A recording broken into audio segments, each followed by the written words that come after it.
Hello, I'm Jeremy Vine, and this is Panorama. It's been 2 years since the banking crisis tipped us into the worst financial meltdown for decades. But has anything changed at our banks? The city is full of greedy, ruthless, clever people. Can anyone stop some of the bankers behaving badly?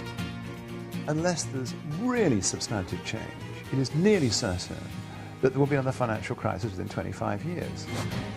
And with some bailed out banks returning to profit, is it back to the old ways for bankers? How was your bonus this year? I did all right. Only one Maserati.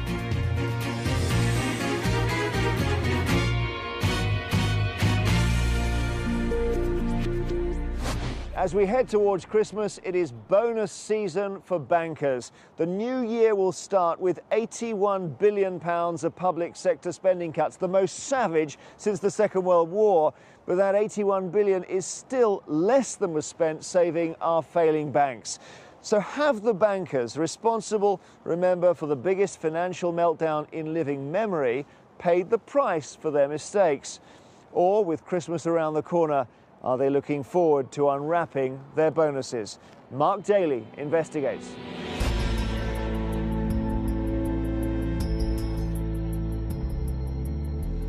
October 2008, and two of Britain's most historic banking institutions, the Royal Bank of Scotland and Halifax Bank of Scotland, were on their knees. Banking bailout, the government... The end of an era for British banking, some of the biggest... for banks. Gordon Brown says he expects a plan to be... It was an event that would change Britain forever. Banking would never be the same again.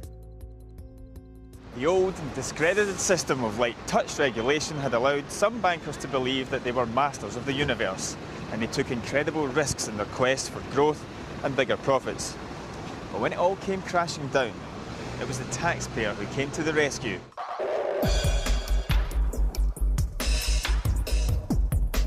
The government became the majority shareholder of RBS. HBOS was taken over by Lloyds, which then needed bailing out too. The taxpayer now owns a 41% stake in Lloyds Banking Group after bailing them both out to the tune of £65 billion. We were promised an end to bonus culture and more stringent controls on bankers.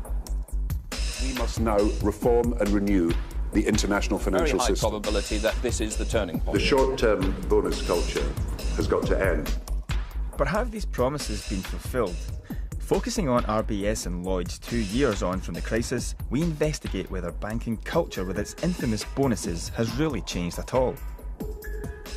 Our investigation centres on London's financial district, the City. This autumn, I got a ticket to a banker's ball thrown by lifestyle magazine Square Mile. I spruced myself up to mingle with some of Britain's top bankers. As I arrived, I was struck by the grand nature of this master fair. It was for charity though, and they did all pay to come. With the champagne flowing, I grabbed the Mayor of London, Boris Johnson. Do you have 30 seconds for the BBC? Yeah, go on. And asked whether it was simply back to business as usual for the banks. It isn't business as usual, and I think it's absolutely vital that banks that have been hugely supported by the taxpayer understand their role in society and their obligations to wider society. There's going to be a lot of temptation, a lot of pressure for banks to go back to the old ways of giving out very, very big bonuses with no real regard for public feelings. It is going to be a problem, but I must go now. You're going to deal with the bonus culture then? Oh, you've got to go. You're going to try? Yeah. Talking tough in front of me, but once on stage there was no mention of bonuses, big salaries or the kind of casino banking that got us into this mess in the first place. With the rest of the nation having to tighten their belts, I wanted to know whether banking culture was changing too. Surrounded by hundreds of city workers, only one way to find out. Was your life affected by the downturn, by the crash? Yeah, obviously. Was yours not? How does it feel being amongst one of the most hated professions in the country? That must be tough. I love it. Well, he's got the face for it, hasn't he? So he's got the face for it. I absolutely love it, but I think the fundamentals are that we make the world go round, we drive the economy, How's your bonus been the last couple of years? I'm not going to disclose on this tape, no. How's your bonus this year? I did all right. Only one Maserati. How many figures? 5? 6? 6. 6-figure bonus? 6 this year. Wow. Next year, hopefully 8. So tell me, does it bother you that the public don't really trust bankers? They don't trust you with their money. No.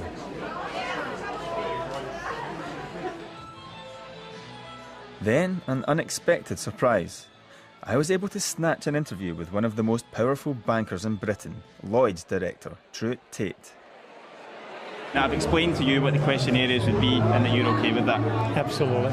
OK, thank you very much. I was anxious to know whether Truett Tate's bank, almost half owned by the taxpayer, had moderated its pay structures. Lloyds are still paying big bonuses, big salaries. Have they been reined in? In my opinion, that we are paying a reasonable compensation for the average Joe to work hard to try to earn the trust of the British people. And I respect every one of our employees for doing that. Well, this average Joe was the highest paid Lloyd's director last year, with a salary of £640,000, topped up with a bonus of more than £1 million. For some bankers then, it's business as usual, with this year's City bonuses predicted to hit £7 billion.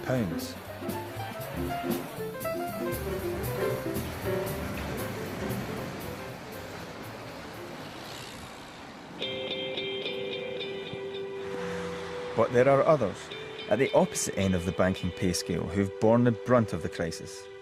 Over the past 2 years, 20,000 jobs have been lost within Lloyd's banking group. Angela and Stephen Robson, who live near Glasgow, are former Lloyd's banking group employees. Within months of each other, both were made redundant. I was having sleepless nights wondering how we were going to cope financially. You've obviously got certain outgoings, you live to your means. We were living to the means of having 2 salaries coming into the house. So it had a massive impact. Neither of us would really sleep in. We cancelled Christmas. Because you have to make sacrifices, and that sacrifice would be we wouldn't have Christmas that year. The couple were out of work for almost a year. I was applying for 25 jobs a week, on average. And it's easy for politicians to sit there and say, you need people who really need to get out and get themselves work. And it's all you saw at the job centre as well when you would go and sign on every 2 weeks. But people like us. Angela and Stephen are not alone.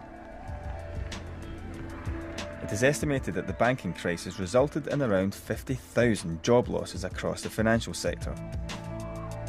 The dole queues are certainly growing, but what about the notoriously big bonuses for those bankers at the top? Gideon Anderson is best-selling author of City Boy. He was an investment bank analyst for 12 years and knows better than most how the square mile works. The job itself had lots of good points. You're getting paid a few £100,000 a year. The whole point of it was to make money. And, you're talking about money, you're dealing with money, and you're making money. And if you have to stab your colleague in the back to get a bigger portion of the bonus pool, you do it. And he says there was little or no deterrent against bankers taking huge risks. If you make a bet and you make a win, you get to keep a portion of that as a bonus. If you make a bet and you lose, nothing's taken out of your wallet. So, it really does encourage massive, reckless gambling. It's this reckless culture that governments promised would change. But has it? So far, the public doesn't seem convinced. Panorama commissioned an exclusive Ipsos Mori poll. Our first question was about trust. Has the fact that some banks are back in profit restored your trust in the bankers? And over 70% of our poll said no. With more than 2/3 of the public still not trusting bankers, their reputation is that they live a charmed life. So have they been sufficiently held to account over their failures? Let's rewind a bit. It was this sorry set of bankers paid huge amounts who drove RBS and HBOS into the ground.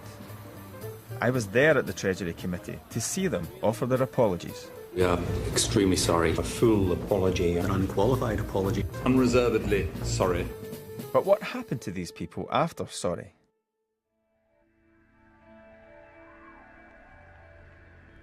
RBS chief Sir Fred Goodwin left almost immediately. His departure was eased, though, with a pension pot of £8.3 million. And he soon found new employment, not in the banking sector, but as a consultant for a leading architects firm. Andy Hornby, who was chief executive at HBOS, had his contract terminated. He soon bounced back, though, and is now in the top job at Alliance Boots. And in his first year there, he raked in more than £2 million. And what about former RBS Deputy Chief Executive Gordon Pell? He retired on a staggering £13.5 million pension pot and now works for another bank, Coutts, which just happens to be owned by RBS. Despite overseeing catastrophic failure, these bankers seem to have done rather well. Mr. Pell even walked straight into another bank job. So how can that be a deterrent against banks being reckless in the future? One man who was under pressure to get tough with the bankers was Alistair Darling. There is a question as to whether or not some of the senior people concerned at the top of these institutions should be allowed to carry on in future. Now, the Financial Services Authority has a legal duty to make sure that if people have behaved like that, then they can put them off the road, so that people actually know if they're at the top of an organisation, they have a duty to actually know what the organisation is doing, and if it's doing things it shouldn't be doing, then they need to do something to stop it. In a financial crisis which triggered a government bailout and hundreds of thousands of job losses, how many people at RBS and HBOS have been, in Alistair Darling's words, put off the road by the industry regulator? So far, the Financial Services Authority has taken action against just one senior banker, and that's RBS's former head of investment banking, Johnny Cameron. At the end of the FSA investigation, Cameron was cleared of any wrongdoing, did not admit guilt, and was not fined. He did agree not to work full-time in a bank again, but just recently he got a new job as an advisor to an investment banking firm. But because it's only part-time, it's within the rules. And when the FSA investigated RBS's failings as a whole, it found no evidence of wrongdoing. Failed banks, a crushed economy, but it seems few bankers seriously held to account. In our poll, we asked if you were satisfied with the action taken against the bankers who failed. Only 15% of those polled said yes. According to the head of the British Bankers Association, those responsible for the problems at the banks have paid the price for their mistakes. Sanctions on individuals are actually quite significant. People do lose their jobs and can never work again. Those who held responsibility have left. Although we've learned of at least one banker and his team responsible for bad investments who've definitely not left. Graham Shankland was head of HBOS's apparently hugely successful integrated finance unit. There was generally just this feeling that they walked on water. They felt the credit bubble would last forever. Ian Fraser is a financial journalist who's written about Graham Shankland's work at HBOS. It was seen as quite pioneering at the time because it didn't just lend to companies, but it also bought equity stakes or ownership stakes in the companies to which it was lending. They did take some very reckless decisions. When the HBOS empire came tumbling down in 2008, it became clear that integrated finance had made some disastrous investments. And when new owner Lloyds bought the bank, it was forced to write off billions in bad debt. They discovered some real horrors lurking within there. They discovered some really cavalier and reckless lending had been going on. What surprised some people in the industry at that time was that Graham Shankland and the integrated finance team stayed, and they moved across to Lloyds. And earlier this year, when Lloyds sold off the integrated finance assets to City firm Collar Capital at a huge loss, Graham Shankland and his colleagues yet again escaped the axe and were allowed to keep their jobs. But that isn't all. Despite integrated finance costing the bank and therefore the taxpayer hundreds of millions of pounds, Graham Shankland and his team could still do very well indeed out of this new venture. Despite his unit being responsible for the losses in the first place, Shankland is still making money managing the same assets. Now remember the Lloyds banker from the party? Truett Tate oversaw a large part of this affair. He told me that some bankers deserved a second chance.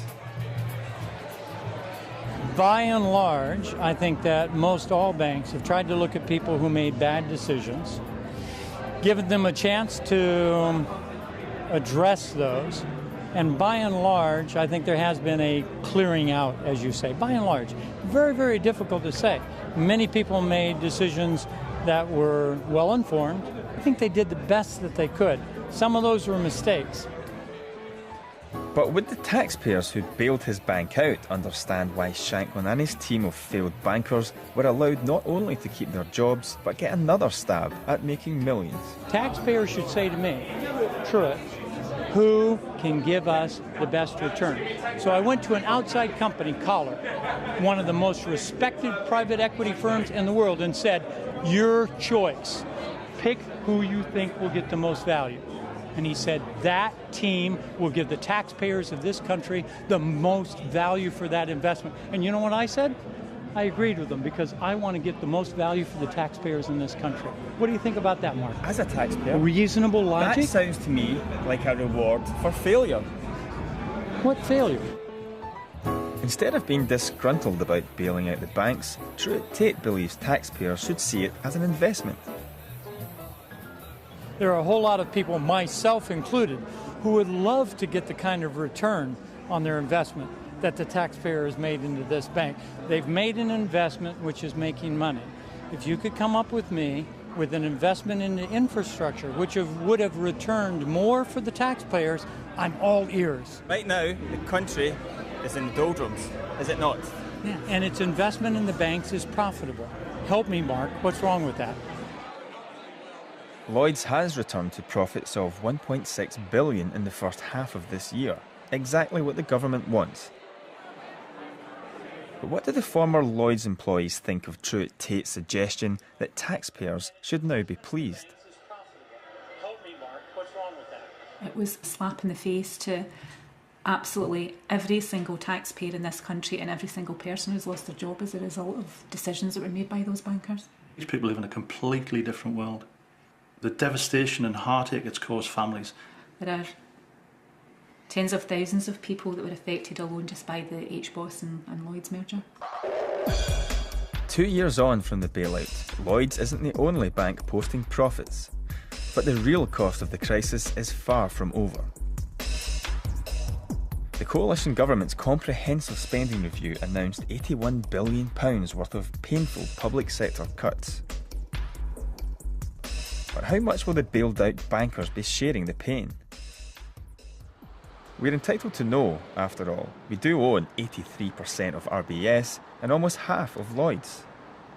And RBS Chief Executive Stephen Hester this year promised more transparency. But we intend to be completely clear with everyone, to disclose everything, and for people to see this progress. To put this to the test, we asked Lloyds and RBS how many bankers received bonuses of more than £1 million last year.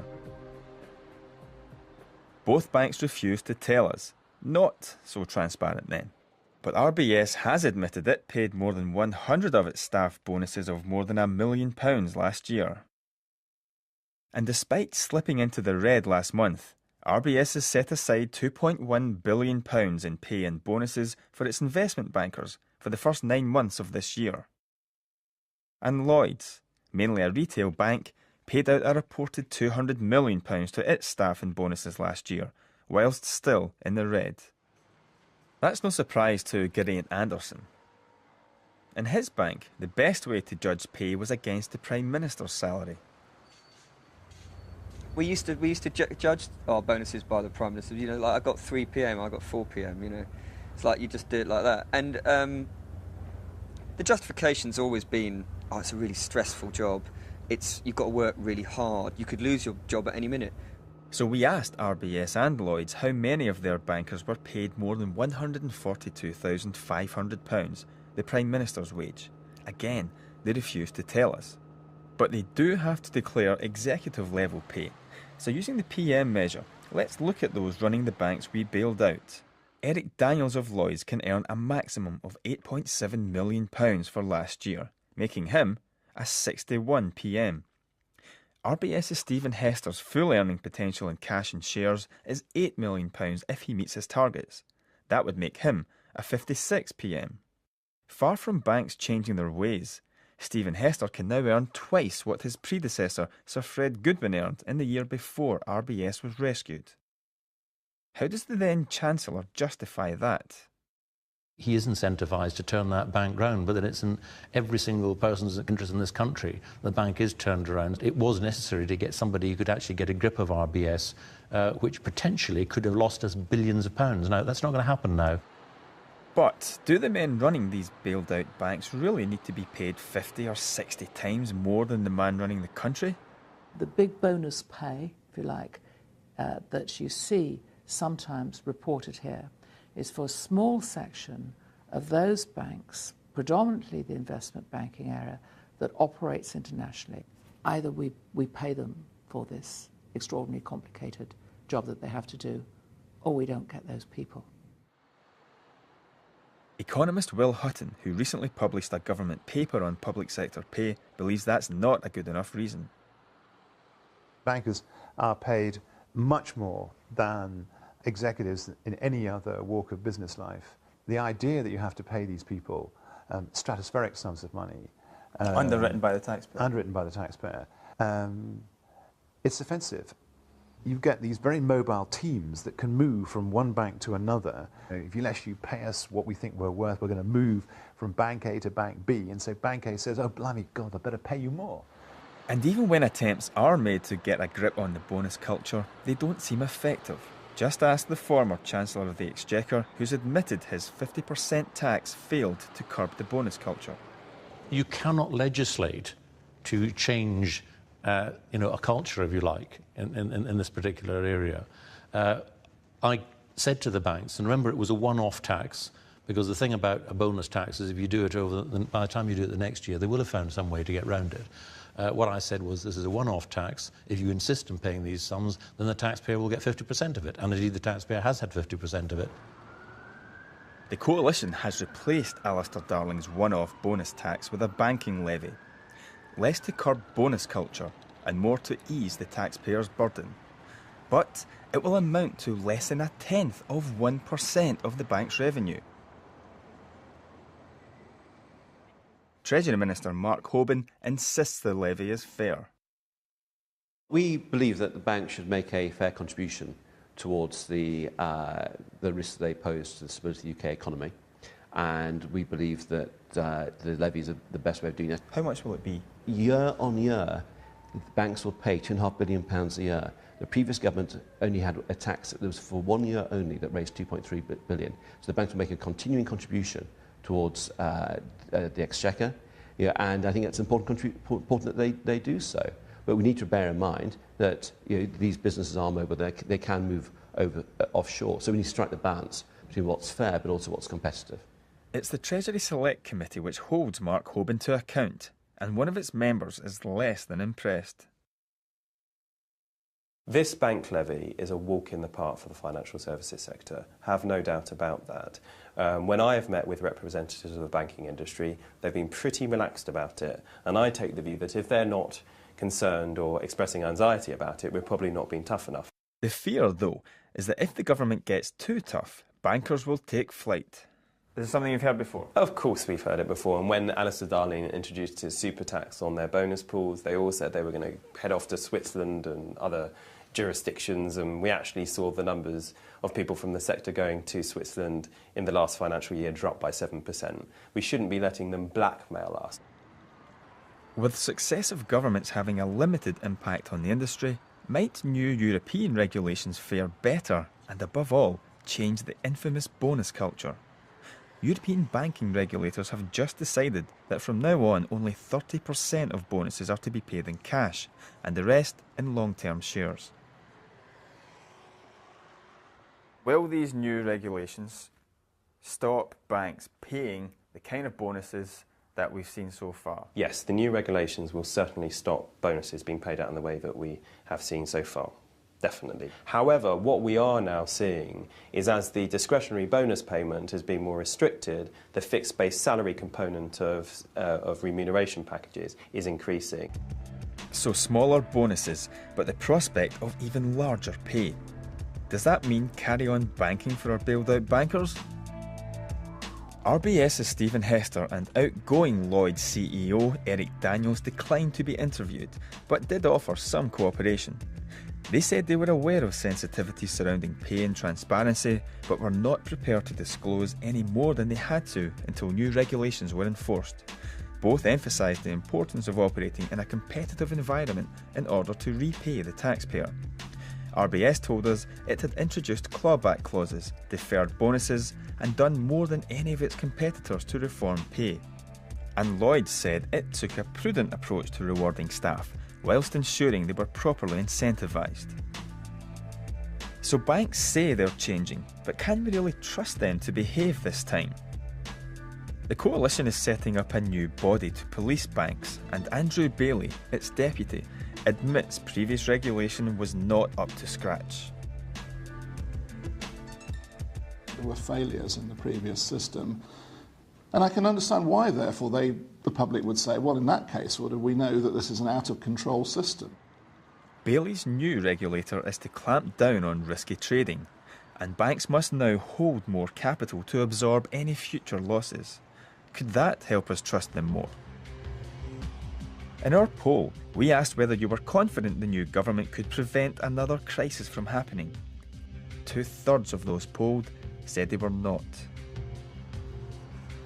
With so many failed bankers seeming to go unpunished, are the public right to be so sceptical?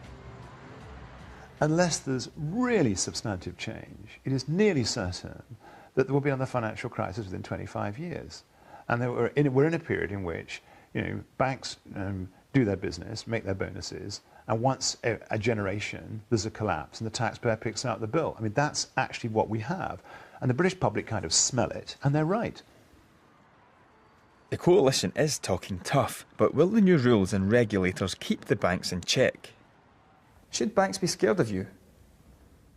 They should be appropriately nervous and appropriately aware of what could be done if they go in the wrong direction. We owe it to our successors not to get back into the position that we found ourselves in, in summer of 2007. And until the banks are fixed, the stakes remain high. You think, what if it happens to you again? That's the big, big fear. What if it happens again? Mark Daly reporting there. The government's Independent Banking Commission is carrying out a wide-ranging review into the financial sector and will publish its findings next year. In the meantime, that estimated £7 billion the city is planning to hand out in bonuses to its bankers for this year will make this a very happy Christmas for some. And on Wednesday, what price cheap food? A special panorama on the big four supermarkets, their unprecedented race for space and the effect it's having on our countryside. A groundbreaking BBC study charts their expansion and discovers if they are building on a street near you. Next, there's lots of challenges for a working mother. The one Alison faces tonight is very different. She stands accused in just a moment.